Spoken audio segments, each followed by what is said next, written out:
So yeah, this is my presentation here. It's normally a much longer presentation, so I'm going to try to condense it down in 30 minutes and without trying to speak too fast so that people can understand me. If I do start speaking too fast, just hold your hand up and let me know. So yeah, my name's Kevin and I hunt wireless, and this is one of the maps from Wigle. If you've never seen Wigle, you can go to wigle.net, and it's, by the way, with 1G, not 2Gs. And this is it's actually not the most recent update, but you kind of can get an idea. And I'll come back to explain some of this because I know I've not actually been in Iraq, but I know where Wi-Fi access points in Iraq are. And I'm going to explain how I do this. So yeah, there's a few names I go by. One of the funniest ones is quick turn off your wireless. The other one I forgot to put on here was sometimes when I walk into a bar, I hear people say, "Oh, it's too late, we can see him." So yeah, so I've been doing as WarRoaming actually since I got my start. I had just been wrapped up about a year's worth of talks on Lotus Notes security, and I returned back to DEFCON. I think it was 2002, and I saw a presentation on Wi-Fi, and I got the bug, and I started poking around at Wi-Fi, learning more about it. And 2000 later that year, I had another friend of mine, Chris Goggins, come over and do a Wi-Fi penetration test or assessment, for the phone company I was working for. And we drove all around the Netherlands hunting out Wi-Fi rogue access points on our network. And that's really when I got the bug and needed to do more. And so I've been doing it anonymously on Wigle for up to around 2011. And then in 2011, a few things changed. Wigle came out with a application for Android. And some of my colleagues at the phone company I was working at got all excited because now they could participate too. They knew I was doing this, and they could do it from their Android phone. And so they pushed me into actually moving out of the anonymous space because you can contribute data sets anonymously to Wigle and actually register a username and join their group, which I did. And later they quit playing with me just because they couldn't keep up with me. So, but yeah, this is actually a few pictures from those times. This is actually at my office and the backpack and the laptop I was using around back then, and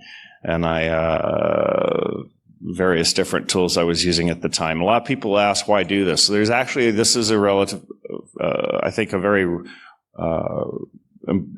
relative question to today, because I hear sometimes a lot of people are like, I thought that was dead. I thought that was a dead hobby. And I'm like, there's more Wi-Fi out there. The density of Wi-Fi out there that I see today is just completely off the charts. And so I think it's actually a very important thing because everything is embedded in has some sort of Wi-Fi embedded. Everything, not just your laptops, not just your mobile phone, your home automation, light switches have Wi-Fi embedded into them. You can get some really great little ESP-based light switches and smart electrical sockets, and they've got ESP chips in them, and they have Wi-Fi in them. I've got an aquarium system that uses a lot of Wi-Fi, nothing for super mission critical stuff, but for collecting information and things like this, I do have to employ it for some of the devices I use. And it's also really a lot of fun. A lot of people like to play Pokemon on their smartphone, and that kind of took over the Netherlands recently. And for me, this is sort of like Pokemon on steroids or something like train spotting, but just the next generation. By the way, this picture I captured of this couple, this was in Den Haag Central Station. And I had just given this version of this talk, an earlier version of this talk at SurfNet in Utrecht. And I was coming back home and just got off the tram and I thought, well, I'll just stop and hang out in the station and collect some Wi-Fi for about 5 minutes before I head on home. And this couple was up there tram spotting. So they were actually spotting trams, not the trains. And I talked to him for a few minutes, and he actually had a obsession for the taking pictures of all the trams. He had quite a colorful jacket too. But I started to explain to him, hey, I'm kind of like you, but with something different. But I figured he probably wouldn't understand. It would take too long, and I might actually scare him. So I let him be. I just thought they were a really cute couple. But yeah, I also blame my father for this. My father was electrical two-way radio engineer in the 70s, 60s, 70s, and 80s for Motorola. And so he taught me a lot about the RF spectrum and ham radio technology. He was building Tesla coils and things like this.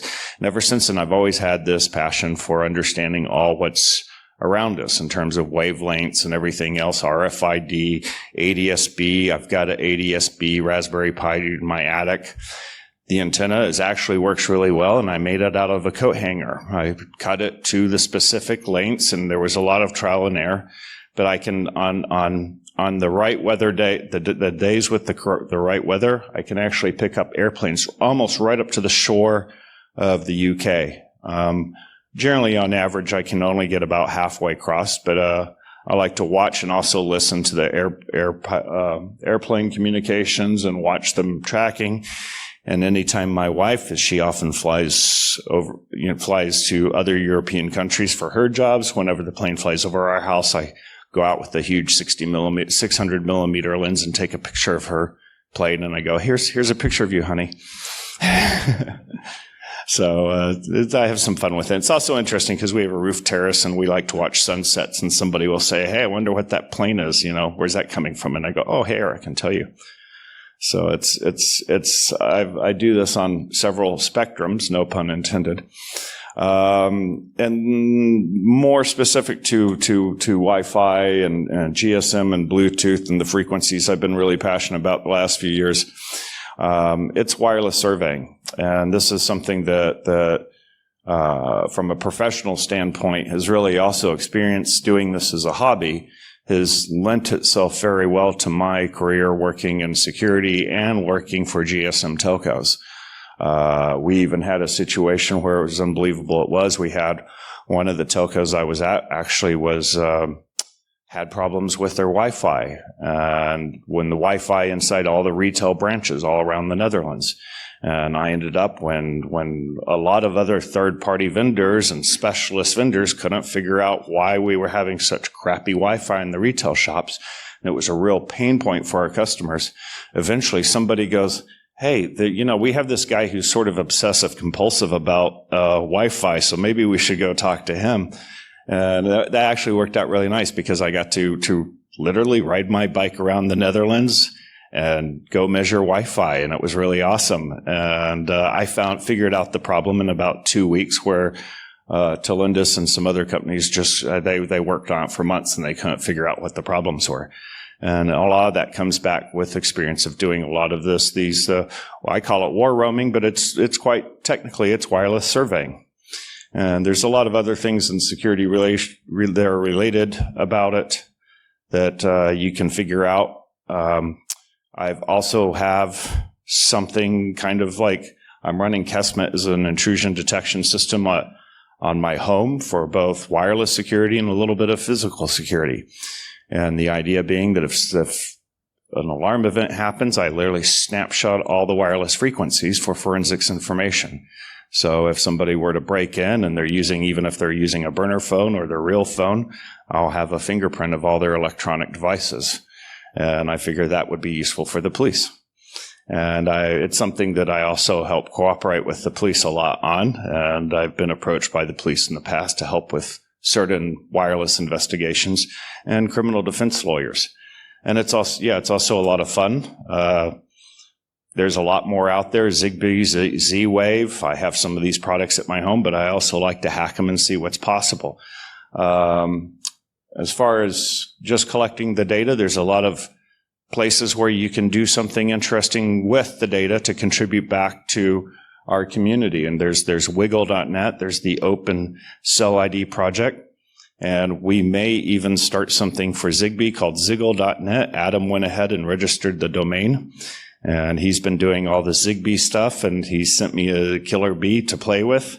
And I said, hey, why don't we build a Wigle website for Zigbee? So he, without even hesitation, 2 minutes later, he came back. He said, okay, domain's registered. I was like, wow, okay. So I guess now we have to do something. So stay tuned there. Maybe we will actually get something up online. Excuse me.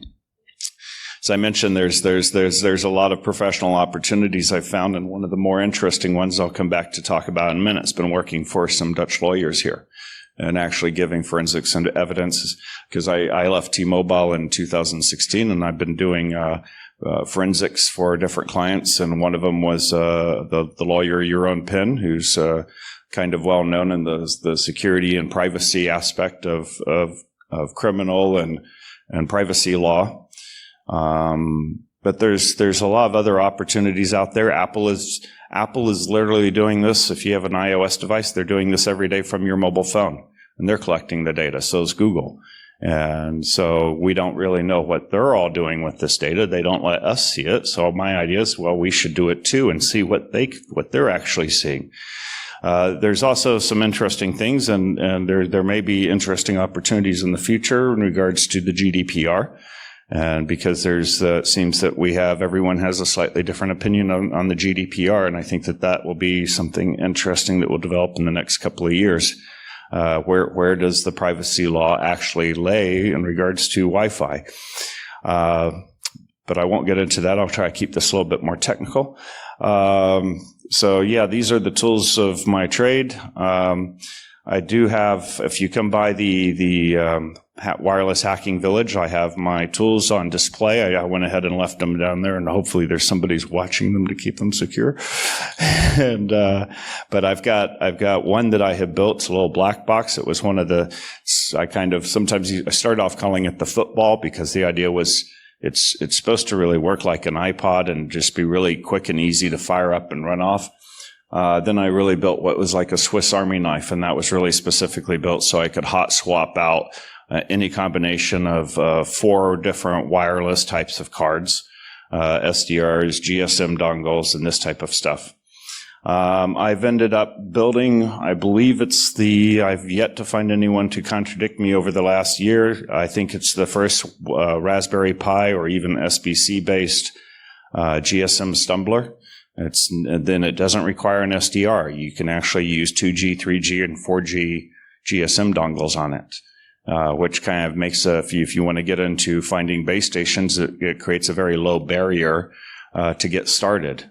You could do it with SDRs, but one of the reasons I chose to use dongles is because I had to use it for submitting evidence to the Dutch court, and I figured for having a technical bar of submission of evidence, just using commercial dongles, just like the police do in their investigation, it eliminated a whole lot of, are you doing funny things with SDR data and things like that. So I stuck with that.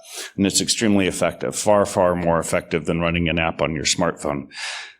As I mentioned, this is I already mentioned this, but this is a little bit of my timeline. I've obviously been doing this for quite a while, and only been really recently talking about this. And one of the things I want to talk about, because I hear back since the first talk I gave on this, and talking in the community, there's a lot of people who've tried to build Raspberry Pis. They kind of get them working, Raspberry Pi WarRoamers.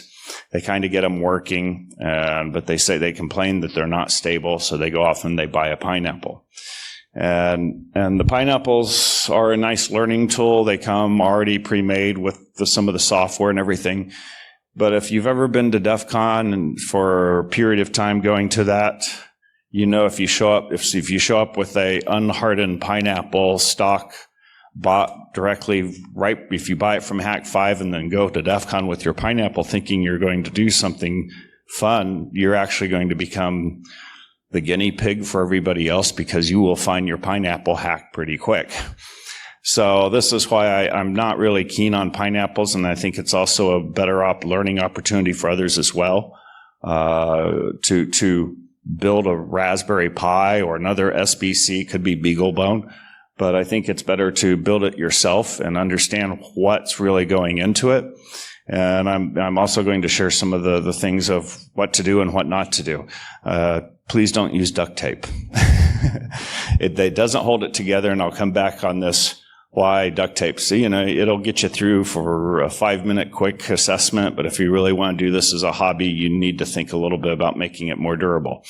Also, what I don't want, Props to Dark Matter. I don't know him personally, but I know a lot of other people. A lot of my friends actually know him, and apparently he's a really nice guy. I believe it was just a stunt, kind of. I've also heard some other things I'll mention in a minute. But I really don't want this. I'm 51 years old, and I don't want to be lugging around this type of weight. And I also wanted something very discreet. And I would particularly with my looks, I think I would scare everyone from airport security, just the general police, if I was walking around town with this. And I actually do take the devices I have through airport security, usually without problem. I think the funniest stories I had came from when I went to India with them. But I've heard he's had a lot more trouble through airport security than I have had. So yeah, as I've mentioned, I do have respect for Dark Matter. It's nothing personal against him. I just don't think that this was a very practical build. Now, I will say everybody who is on Wigle and is a WarRoamer and who's probably in the top 50, when he came across our news feed, or if we were at DEFCON and saw him in person, we probably thought, oh shit, this guy is going to cream us on the Wigle charts. We've got real problems now. And I did too. I was busy building the device I called GREMLIN. I had just assembled it, and I looked at that. It was kind of like, I looked at the Wi-Fi Cactus, and it was kind of like, it was hard not to look at it. It was like a kick in the gut. But one of the things I started thinking about, it's not a very practical device. And you really don't need that many antennas unless you're moving at 120 kilometers an hour. And still then, and I'll get to it in a minute, but it's still not going to benefit you like the way you think it might. Now, I do agree with him. Wigle, he gave a cool presentation, Wigle like you mean it. And I've definitely been wiggling like I mean it for the last 15 plus years. But I strongly believe in this, that if you have a 2 antenna interface, Raspberry Pi or BeagleBone, and you use it every day, you are going to leave Dark Matter, who uses his Wi-Fi Cactus maybe once a month, you'll leave him in the dust, because you're constantly out there gathering new data. And if he fires up his machine, on a blog post I saw of his, I heard it cores out after he's tracking around 14,000 devices. And I've done a lot of optimizations into my Raspberry Pi builds and software and hardware, and I know I can go to a festival or something like this and discover more than 85,000 SSIDs. So I think that, and yeah, on a daily basis, I average around 20 to 30,000 devices. And this is just a screenshot of one of my many uploads. And because there's several files, I had to do a little bit of, I highlighted the relevant contribution or the numbers, and add them up there. And that day it came up to 33,955. And yesterday, I'll come to that in a minute, but I actually logged over 100,000 here yesterday at the conference. And I think other people can do this too. Now you can certainly start, and I encourage you, if you've never ever WarRoamed, go to the Android store. If you have an Android phone, I'm sorry, there's no option for iOS. Boo, Apple. But for Android, you can actually download an app and come along and get started with that. And it's the Wigle app, and start running it now at the conference and have some fun and learn how it works. If you've already built a Raspberry Pi, but you've had problems, I hope to address here in a few minutes. Some of the problems, if you've had particular problems, I hope to maybe give some contributions to help you with that. And by the way, this is just sort of the proof in the pudding, because it's very easy to claim things. But this is a screenshot from, let's see, what was the numbers? So this is when I was at 4.5 million. I'm actually at 5 million now. So this is literally just about a month ago or so. But this is when I was at 4.5 million, and this I grabbed just this morning. So at least for Dark Matter, I gave more of a recent update of a screenshot. He's still at number 399 on the Wigle charts. And the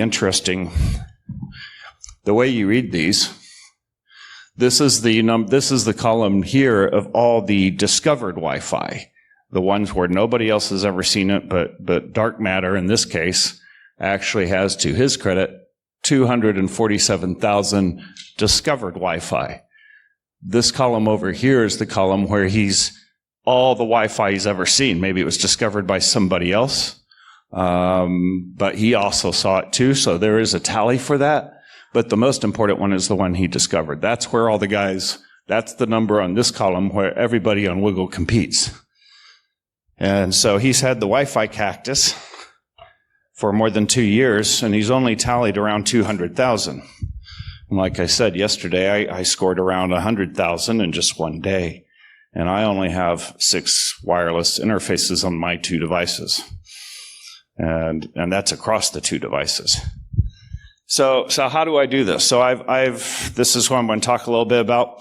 I really encourage, my idea when I started doing this, when I really upped my game in 2015, was in order to be successful at this, I really need to adapt, reconsider what the tools I was using. I had previously been using laptops, and I wanted to, the new Raspberry Pis with the 4 cores had come out, and I thought, okay, now the Pi is becoming a mature platform. We can actually do something with this. And I experimented with running 3 Wi-Fi off of a single Pi. And it was a little bit of a stability issues, but I did a lot of research to try to figure out where was the optimal balance. But my idea was also that it should really basically be easier than an iPod, so I could incorporate it into my daily life and adapt the technology to my life, and rather than me adapting my life to the technology. And so this is one of the things that I actually spent several months actually doing. Excuse me. And that's what I encourage everyone else to do too. If you're actually having to spend 30 minutes to fire up your Raspberry Pi and test it and get it working before you go out, you're not going to end up using it over the long haul. I mean, you really should be able to just press one button, throw it in your bag, and go. And that's really what I've done. So also for WarPi and technical requirements, you really have to give consideration on the wireless network interfaces. Choosing the right wireless networking interfaces makes all the difference in the world. You also need to have a very reliable GPS. It's not worth anything if you go out and any of these components actually fail. I also had one of my technical requirements, a liquid-filled USB storage for fun at airport security. I don't really recommend that, but it can be kind of funny sometimes. And I also chose no fans because the fans suck. And also, I don't recommend using any type of display on the Raspberry Pi. You use something to remote into it, a tablet, your phone, because displays also suck power. And as I was saying, if you don't have RF monitor mode, which is you really have to look and choose your if you use a non-alpha network card, and they are a vendor, by the way, then you really need to investigate. Most of the alpha network cards support RF mon, but not all of them. So you still have to double check it. And if you're not familiar with what RF mon is, you actually have like 6 different modes of operation in your wireless network interface. And, oops, sorry.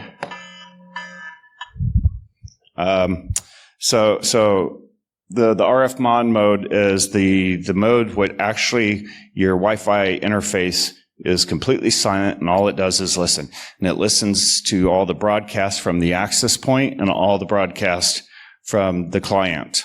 And this mode is how people are able to find if you have a stealth or cloaked Wi-Fi access point. This is how they're able to find it.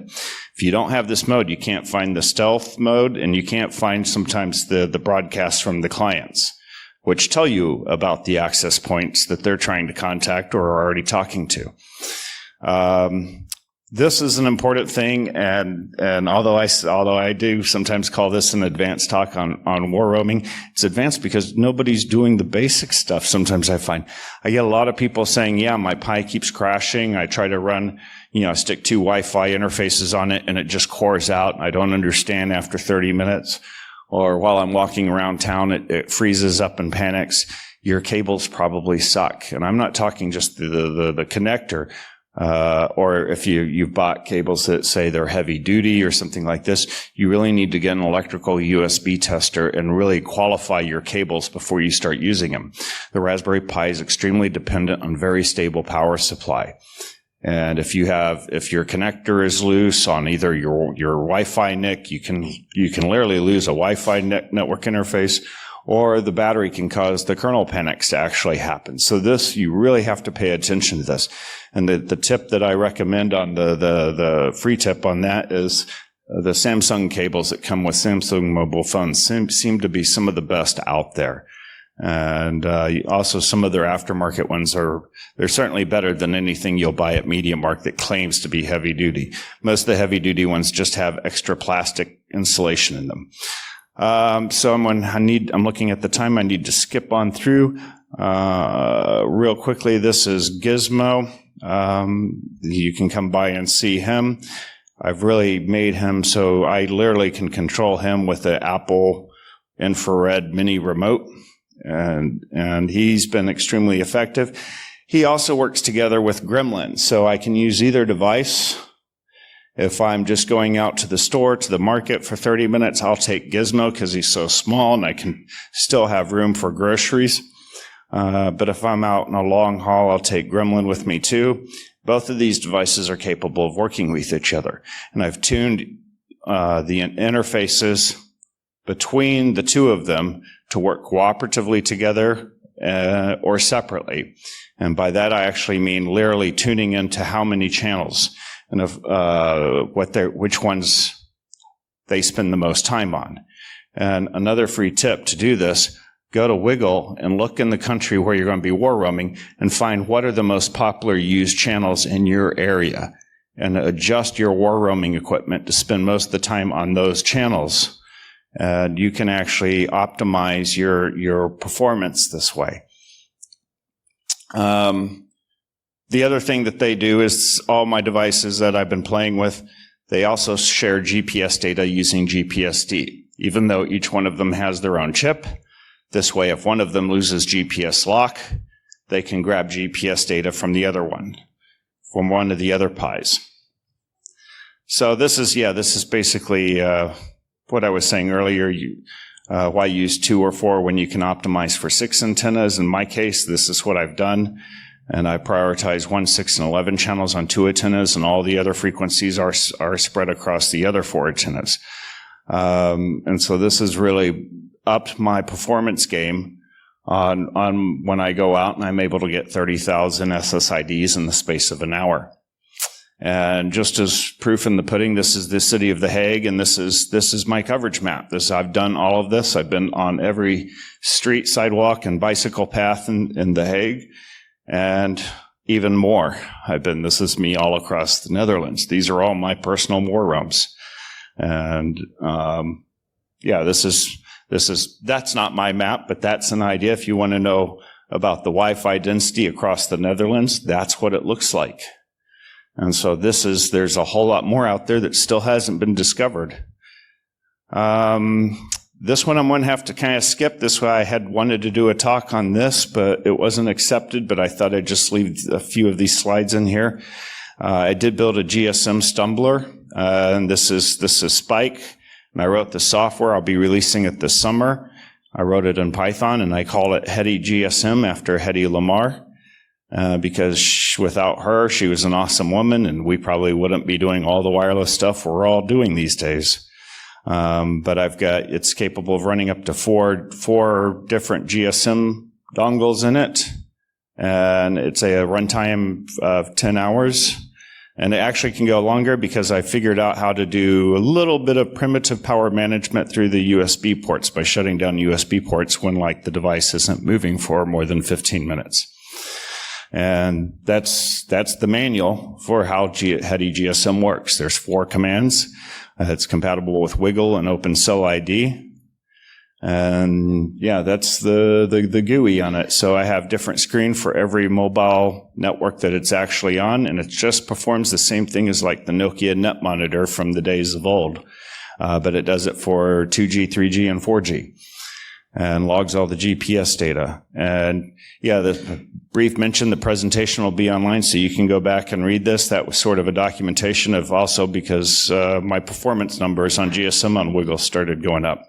I see I'm out of time, but I'll just show you the last. That's the GSM map of different base stations. And the interesting thing here is how much our modern smartphones are hopping between base stations these days, which is far different than how it used to be 15 years ago. So I'm out of time. I hope at least it was somewhat informative and useful to your future efforts and exploits in wireless if you decide to go this way, and I really encourage it. And I'm available to come chat with at the Wireless Hacking Village, and we can talk more about it. And that's all I've got. Thank you very much. Thank you. Thank you, Kevin, for bringing all your projects into the stage.